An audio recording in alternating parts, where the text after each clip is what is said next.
Halo, welcome back to my channel. Hari ini aku mau lanjutin review MOS episode 12.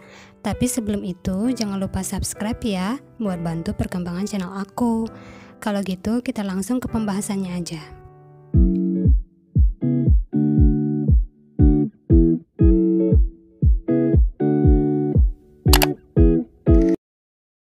Dimulai saat Jae-hoon melintas di bawah jembatan. Dia mendengar suara meminta tolong. Setelah didekati, ternyata ada anak perempuan yang sedang sekarat, tapi malah diabaikan Jae-hoon. Dalam narasinya, di berita banyak yang meliput ceritanya, dan banyak orang yang menangis saat menontonnya. Sepertinya gadis kecil itu Oh Bong-yi. Masih di bawah jembatan yang sama, dan posisi yang sama dengan Bong-yi kecil. Di bawah kain yang menutupinya mengalir darah. Jung Barem berdiri sambil mengingat kejadian semalam saat dia bertemu Danili dengan membawa bungkusan hitam. Sepertinya dalamnya itu Kang Duk-soo. Dia menceritakan perasaan yang dia rasakan setelah membunuh seseorang. Gomuchi datang ke bawah jembatan itu.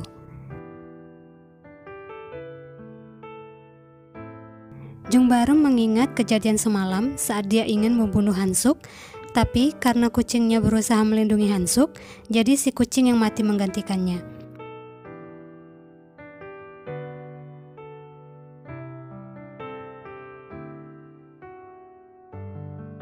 Jung Barem melihat berita kematian ibu Kang Duk-soo, seketika menyadari keanehan dari ibu Kang Duk-soo dan teringat juga akan ucapan Danili.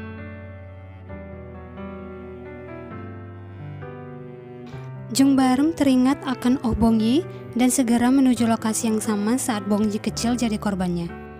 Setibanya di sana, Bong-yi sudah tidak sadarkan diri. Jung Barem membunuh Kang Duk-soo.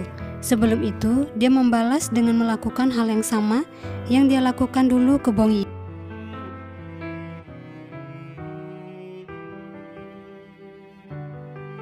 Gomuchi yang melihat mayat Kang Duk-soo menyadari tanda-tanda penganiayaan Bong-yi dulu. Detektif Shin memotret jejak sepatu di sekitar lokasi. Bibinya Barem aneh banget, kenapa reaksinya seperti itu saat tahu anaknya tidur di rumah Jung Barem. Gomuchi terus berusaha memikirkan kemungkinan kejadian pembunuhannya, dan menyadari kalau pembunuh Kang Duk-soo itu ialah psikopat. Gomuchi dipanggil ke kantor, kepala tim menanyakan tentang dia yang kabur dari penjara, dan menanyakan tentang dia yang menghilang semalam. Kepala tim mengatakan kalau surat dari ibu Kang Duk-soo itu tidak ada, maka dia akan menjadi tersangka. Gomuchi mengatakan kalau dia kecelakaan dan dirampok. Tapi mereka seperti kurang percaya. Detektif Shin mengatakan keanehannya. Awalnya Gomuchi marah karena tidak ada yang percaya.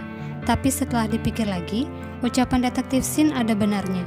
Dia pun mengingat orang yang memukulnya memiliki tanda OZ di jarinya. Detektif Shin menanyakan alasan Detektif Lee tidak memberikan surat itu. Detektif Lee beralasan kalau dia lupa. Jung Barem membersihkan darah di pisau yang dia gunakan untuk membunuh Kang Duk-soo. Dia pun diam-diam masuk ke ruang arsip bukti dan memasukkan pisau tadi di kumpulan bukti pembunuhan si predator. Masyarakat mengajukan petisi untuk menuntut polisi meninggalkan penyelidikan pembunuhan Kang Duk-soo. Tapi Gomuchi punya pendapat berbeda. Dia tetap ingin menangkap pembunuhnya. Dia mengajak Jung Barem untuk mengambil barang bukti, tapi malah bertemu presiden, sekretaris Choi, dan para petinggi polisi. Gomuchi mendengar penjelasan detektif Kang. Seketika dia tidak setuju kalau pelakunya itu Bong-yi. Dia pun menjelaskan pendapatnya kalau pelakunya itu seorang psikopat. Jung Barem yang mendengar penjelasan Gomuchi menjadi gugup dan ketakutan. Reaksi Jung Barem itu tidak luput dari perhatian sekretaris Choi. Sekretaris Choi seperti merasakan kalau Jung Barem lah pelakunya, tapi dia tetap diam saja.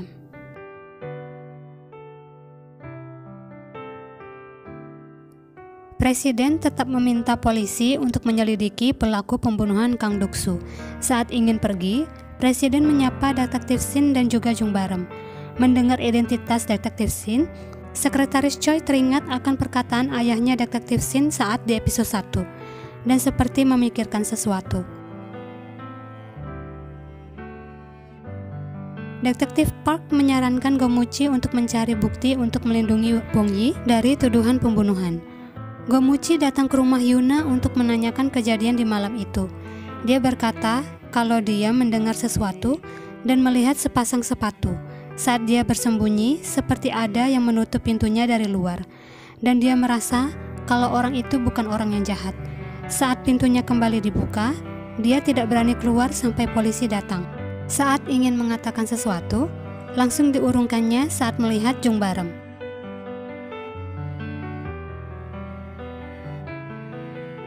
Bong Yi dikonfirmasi oleh Detektif Kang soal pembelian pisaunya. Bong Yi hanya diam. Kenapa Bong Yi diam? Apa dia tahu kalau yang bunuh Kang Duksu itu Jung Barem? Gomuchi tidak terima dan meminta Jung Barem menemui Hongju, sedangkan dia sendiri akan menghilangkan jejak sebelum Bong Yi mengaku. Hongju bercerita ke Jung Barem kalau dia malam itu mencari Bong Yi dan menemukannya di jembatan dan membawanya langsung ke rumah sakit. Gomuchi datang ke lokasi itu dan menemukan keanehannya. Dia pun memanggil semua rekannya dan juga Jung Barem. Dia mulai menjelaskan kronologi kejadiannya yang berujung kalau pelakunya itu pria yang kuat dan sehat, serta berumur sekitar 20-an atau 30-an. Jung Barem yang mendengarnya jadi gugup. Gomuchi datang ke rumah sakit dan memberitahu kalau Bong Yi tidak lagi dicurigai sebagai pembunuhnya. Bong Yi teringat malam itu, saat dia sadarkan diri, dia melihat Kang Duksu tergeletak di sana dan melihat uang yang pernah dia berikan dan mengira kalau Gomuchi lah pelakunya. Ternyata uang itu diambil Jung Barem sebelum kejadian sebagai tanda pembayarannya. Jung Barem mencari uang tersebut dan berusaha mengingat di mana dia menjatuhkannya. Detektif Shin yang ikut bersama Gomuchi melihat video Yuna berkata kalau dia telah berbohong. Gomuchi datang dan bertanya lagi, tapi Yuna tetap tidak ingin membicarakannya. Detektif Shin meminta Bong Yi untuk bertanya langsung ke Yuna. Jung Barem yang mendengarnya jadi gugup dan ingin menggagalkan pertemuan Bong Yi dan Yuna.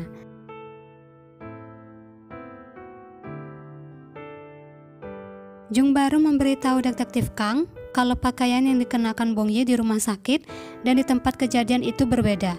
Saat Detektif Kang mengecek CCTV, tahu kalau Hongju yang mengganti bajunya dan menyembunyikan pisau Bong Yi. Detektif Kang meminta bukti itu yang ternyata diletakkan Hongju di bawah stroller bayinya. Di depan rumah sakit, Bong Yi ditangkap oleh Detektif Lee. Jung Barem menemui Yuna untuk menanyakan apa yang dia lihat di malam itu. Yuna pun tanpa ragu berkata kalau orang itu Jung Barem. Dia mengenali luka cakaran kucing itu. Jung Barem mengikuti Yuna sambil membawa batu bata. Apa Jung Barem ingin melukai Yuna? Detektif Shin menyusuri sungai di dekat jembatan dan menemukan bungkusan hitam. Di dalamnya berisi baju dan pisau Kang Duksu. Gomuchi yang mendapat kabar langsung ke sana. Saat hasil forensik keluar, Gomuchi sangat terkejut. Akhirnya, Bong Yi pun dibebaskan. Gomuchi membawa Jung Barem ke lokasi ditemukan barang bukti. Seperti ingin mengkonfirmasi sesuatu, Gomuchi sengaja memancing Jung Barem. Jung Barem yang mendengarnya menjadi sangat gugup. Terima kasih sudah nonton video aku sampai habis. Sampai jumpa di episode 13.